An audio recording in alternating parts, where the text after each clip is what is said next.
திருச்சிற்றம்பலம். தென்னாடுடைய சிவனை போற்றி, எந்நாட்டவருக்கும் இறைவா போற்றி. அனைவருக்கும் வணக்கம். மேஷ ராசிக்குண்டான 2025ஆம் ஆண்டுக்கு உரிய பிப்ரவரி மாத பலன்கள் எப்படி இருக்கும் அப்படிங்கிறத பார்க்கலாம்.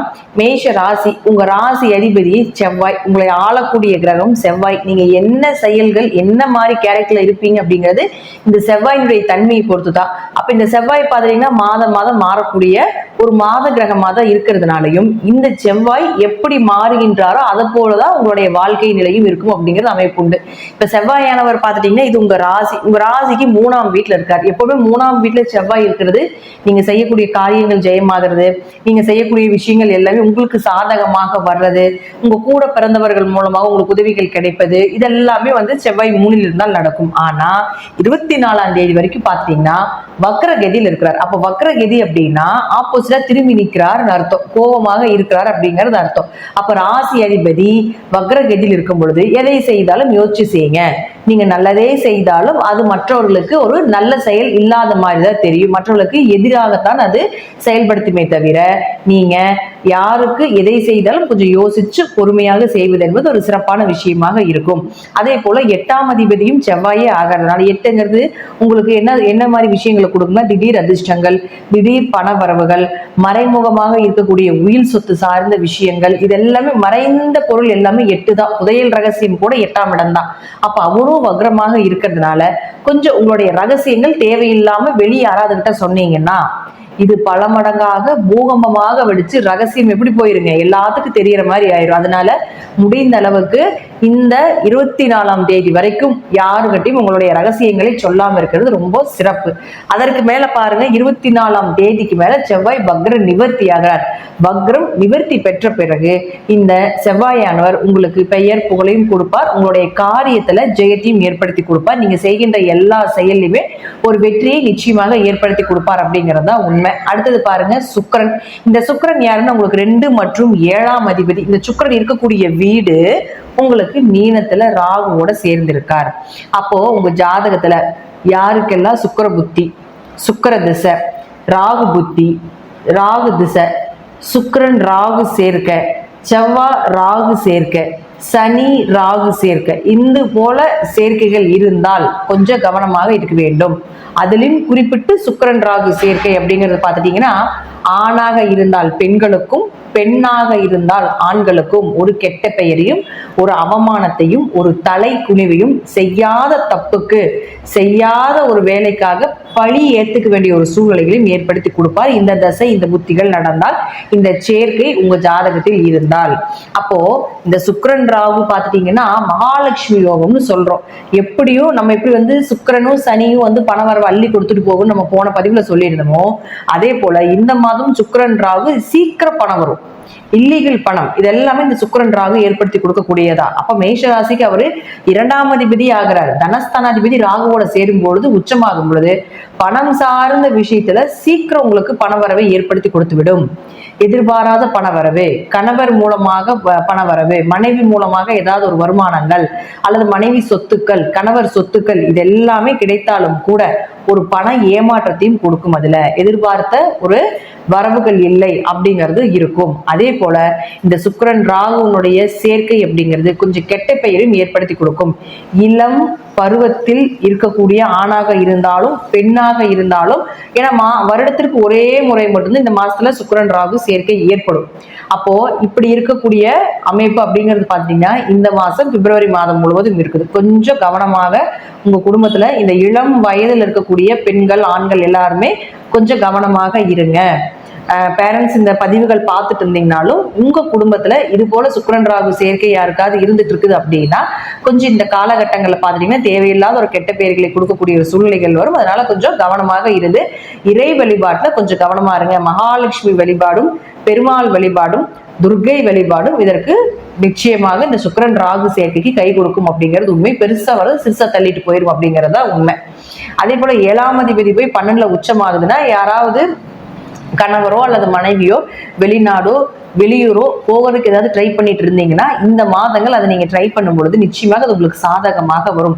தீர்த்த யாத்திரை, உள்ளூர்ல இருந்து வெளியூர் எங்காவது நீங்க பயணங்கள் போறது, அதே போல ஒரு டூர் மாதிரி போறது, ஃபேமிலி டூரா போறது, அல்லது ஆன்மீக குழுவோட டூர்ல போவோம் இல்லைங்களா, அதுக்கு எல்லாமே ஒரு சிறப்பான மாதமாக நிச்சயமாக ஏற்படுத்தி கொடுக்கும் இந்த சுக்கிரன் ராகு சேர்க்கை கூட.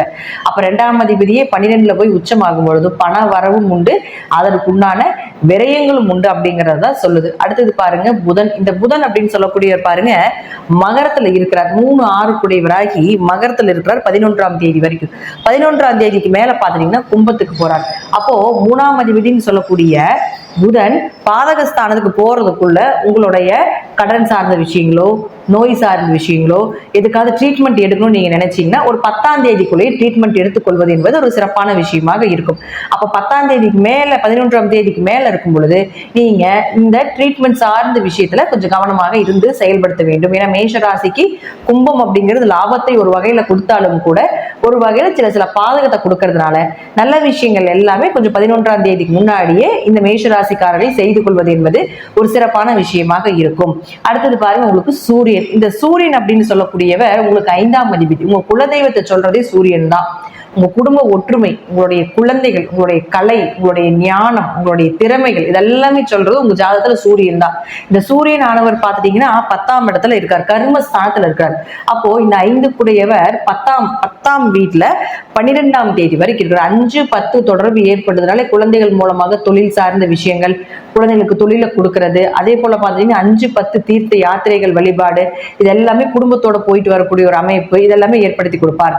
அடுத்தது இத்தனை நாள் நீங்க உழைத்தீங்க இல்லையா, இந்த உழைப்புக்குண்டான ஒரு வருமானம், ஒரு லாபங்கள் எப்ப கிடைக்கும்னு பாத்தீங்கன்னா 12ஆம் தேதிக்கு மேல இந்த சூரியன் கும்பத்துக்கு போகும் பொழுது கிடைக்கும். அப்ப 5 குடையவர் 11க்கு போகிறார். அப்ப எப்படி இருப்பாரு? குழந்தைகள் மூலமாக லாபம். 5-11 தொடர்பு ஏற்பட்டாலே குல தெய்வத்தின் மூலமாக ஒரு லாபங்கள், குலதெய்வ கோயில் கட்டுமான பணிக்கு உதவி செய்யக்கூடிய ஒரு அமைப்பு.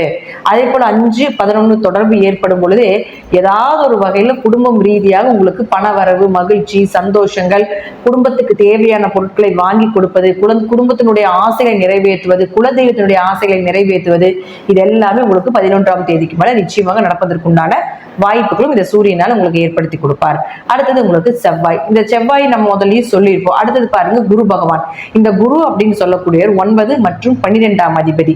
இந்த 9 மற்றும் 12ஆம் அதிபதியான குரு பகவான் பாருங்க பிப்ரவரி மாதம் 4ஆம் தேதியோட வக்ரம் நிவர்த்தி ஆகிறார். மிகப்பெரிய ஒரு ஜாக்பாட் மேஷராசிக்கு. ஏன்னா உங்களுடைய 9ஆம் இடம் அப்படிங்கிறது பாருங்க பாக்கியத்தை கொடுக்கக்கூடிய ஒரு கிரகம். உங்களுடைய பாக்கியங்கள் எல்லாமே 9ஆம் இடம் தான். அப்ப இந்த 9ஆம் இடத்து அதிபதி யாரு? குரு வக்ரமாகி பெரிய தொல்லைகள், பூர்வீகம், அப்பா மூலமாக அப்பாவுக்கு உதவிகள் செய்ய முடியாம போறது, அவர்களுக்கு பூர்வீக சொத்துல பிரச்சனைகளை கொடுத்தது, அதே போல பாருங்க அப்பாவுக்கு மருத்துவ செலவுகள் கொடுத்தது, உங்களுக்கும் தந்தை உறவுகள் மூலமாக, உங்களுடைய குரு உறவுகள் மூலமாக நிறைய ப்ராப்ளத்தை எல்லாமே இந்த குரு வக்ரமாக கொடுத்திருப்பார். அப்போ இது வக்ரம் நிவர்த்தி ஆகிறார் 4ஆம் தேதிக்கு மேல. அப்போ மேஷராசியை பொறுத்த வரைக்கும் பாத்துட்டீங்கன்னா இந்த பிப்ரவரி 4ஆம் தேதிக்கு மேல இந்த பூர்வீகம் சம்பந்தப்பட்ட பிரச்சனை இருந்த தடங்கள் எல்லாம் விலகிறது, இடம் சார்ந்த பிரச்சனைகள், நிலம் சார்ந்த பிரச்சனைகள், ஒரு உயர்கல்வி படிக்க முடியாம போனது, படிப்புல கொஞ்சம் மந்தமானது, பணம் சார்ந்த விஷயங்கள், நகை சார்ந்த விஷயத்துல எல்லாம் பாத்துட்டீங்கன்னாலே பிரச்சனைகள் இருந்தது எல்லாமே நிவர்த்தியாக போகுது மேஷராசிக்காரர்களுக்கு. அதுவே உங்களுக்கு 12ஆம் அதிபதியாக இருக்கிறதுனாலையும் 12ஆம் அதிபதி 2ல இருந்து நிறைய விரயத்தை கொடுத்துட்டே இருந்திருப்பாரு. ஆனாலும் அது ஒரு ஆன்மீக விரயமாகவும் நிறைய தான தர்மங்களுக்கு தான் நிறைய செலவு பண்ணிருப்பீங்க அப்படிங்கிறது காட்டுது. அப்போ அதே 12ஆம் அதிபதியான குரு உங்களுக்கு வக்ர நிவர்த்தி ஆனதுக்கு அப்புறம் நீங்க சம்பாதிக்கக்கூடிய பணம் எல்லாமே உங்களுக்கு ஓரளவுக்கு சேஃப்டி ஆகிறதுக்கு உண்டான வாய்ப்பை நிச்சயமாக ஏற்படுத்தி கொடுப்பார். அப்ப இதற்கு மேல பூர்வீக சொத்தை பத்தி பேசுங்க. இதற்கு மேல பிப்ரவரி 4ஆம் தேதிக்கு மேல உங்களுடைய தேவைகள் எல்லாமே நீங்க கேளுங்க. பணம் சார்ந்த விஷயங்கள், நகை சார்ந்த விஷயங்கள், ஒரு மதிப்பு, மரியாதை, இது எல்லாமே பிப்ரவரி 4ஆம் தேதிக்கு மேல மேஷ ராசிக்காரர்களுக்கு இயற்கையாகவே நடக்கும். குடும்ப சண்டை எல்லாமே பிப்ரவரி 4க்கு மேல நிவர்த்தியாகி ஒரு குடும்பத்துல ஒரு சந்தோஷமான ஒரு வாழ்க்கை அப்படிங்கிறது 4ஆம் தேதிக்கு மேல நீங்க எதிர்பார்க்கலாம் அப்படிங்கறது அமைப்பு. அதே போல சனி பகவானை பொறுத்த வரைக்கும் நம்ம முதல்லயே சொல்லியிருப்போம், சனி பகவான் இங்கேயே தான் இருக்க போகிறார், கும்பத்திலேயே தான். அது வரைக்கும் ஏதாவது ஒரு வழியில உங்களுக்கு ஜீவனத்துக்கும் ஏதாவது ஒரு வழியில லாபத்துக்கும் குறைவில்லாம இருப்பாங்க அப்படிங்கிறது அமைப்பு. மார்ச் மாதம் 29ஆம் தேதி தான் உங்களுக்கு ஏழரை சனி வர்றதுனால இப்ப இருந்தே நீங்க கொஞ்சம் அதற்கு ரெடி ஆயிக்கோங்க. என்னென்ன பண்ணணும் அப்படிங்கிறது முன்னாடி, சேஃப்டி எப்படி பண்ணணும், என்ன மாதிரி வழிபாடுகள் பண்ணணும் அப்படிங்கிறது முன்னாடி இருந்து தெரிஞ்சுட்டு அதற்கு உண்டான வழிபாடுகளை செய்யணும். ஆனா இந்த மாசம் மட்டும் பாத்துட்டீங்கன்னா துர்க்கை வழிபாடும், காளி வழிபாடும், அதே போல பெருமாள் வழிபாடும், மகாலட்சுமி வழிபாடும் ரொம்ப முக்கியமா வைத்துக் கொள்வது என்பது இந்த சுக்கிரன் ராகு காம்பினேஷனுக்கு சுக்கிர புத்தியோ ராகு புத்தியோ சுக்கிர திசையோ ராகு திசையோ உங்க ஜாதகத்துல சுக்கிரன் ராகு சேர்க்கையோ, சுக்கிரன் ராகு அப்படிங்கிறது சேர்ந்திருந்தா மட்டும் பத்தாதுங்க. ராகு இருக்கக்கூடிய இடத்தில் இருந்து 5வது இடம் ராகுவோட சுக்கிரன் ராகுவோட 5ஆம் இடத்துல சுக்கிரன் இருக்கிறது. அதே போல ராகுவோட 9ஆம் இடத்துல சுக்கிரன் இருந்தாலும் இது சுக்கிரன் ராகு சேர்க்கை தான். அப்ப அதுல இருந்து நீங்க எண்ணி பார்த்தீங்கன்னாலும் உங்களுக்கு அந்த மாதிரி காம்பினேஷன் இருந்தாலும் கொஞ்சம் கவனமாக இருந்து செயல்படுத்துங்க. கொஞ்சம் தேவையில்லாத ஒரு பழிபாவங்கள் வரும் அப்படிங்கிறதுக்காக தான் முன்னாடியே கொஞ்சம் முன்னெச்சரிக்கையாக இந்த போல விஷயங்கள் நடப்பதற்குண்டான வாய்ப்புகள் அதிகமா இருக்குது அப்படிங்கிறதுக்காகத்தான் இந்த சுக்கிரன் ராகு சேர்க்கைக்கு மட்டும் கொஞ்சம் நாம, ஏன்னா நல்ல பெயர் அப்படிங்கிறது நிறைய விஷயங்கள் செய்தாதான் நல்ல பெயர் வாங்க முடியும். கெட்ட பெயர் அப்படிங்கிறது ஒரு சின்ன ஒரு பிளாக் மார்க் வந்தாலுமே அந்த ஆயுள் முழுவதும் அந்த கெட்ட பேர் மறையாது. அப்ப இந்த சுக்கிரன் ராகுல தேவையில்லாத கெட்ட பேரை கொடுத்துரும். அதெல்லாம் வாழ்க்கை முழுவதும் மறையாம ஒரு பெரிய வடுவாக இருக்கக்கூடாது அப்படிங்கிறதுக்காக தான் முன்னெச்சரிக்கையாக இந்த வழிபாடுகள் பண்ணுங்க. இது போல கிரகசேரி, ஏன்னா எந்த நேரத்துல எப்போ எப்படி வரும் அப்படிங்கிறது யாருக்குமே தெரியாது. எந்த மாதிரி பள்ளிகள் வருது, எந்த மாதிரி நமக்கு நேரங்கள் மாறுது அப்படிங்கிறது தெரியாது. அதனால முன்னாடியே இந்த ராகு சுக்கிரன் சேர்க்கை உங்க ஜாதகத்துல இருந்ததுன்னா கொஞ்சம் அலர்ட்டா இருந்துக்கங்க அப்படிங்கிறதுக்காக தான் நம்ம சொல்றது. நன்றி. மீண்டும் ஒரு நல்ல பதிவுல சந்திக்கலாம். திருச்சிற்றம்பலம், தில்லையம்பலம், ஸ்ரீ நரசிம்ம திருடிகளே சரணம்.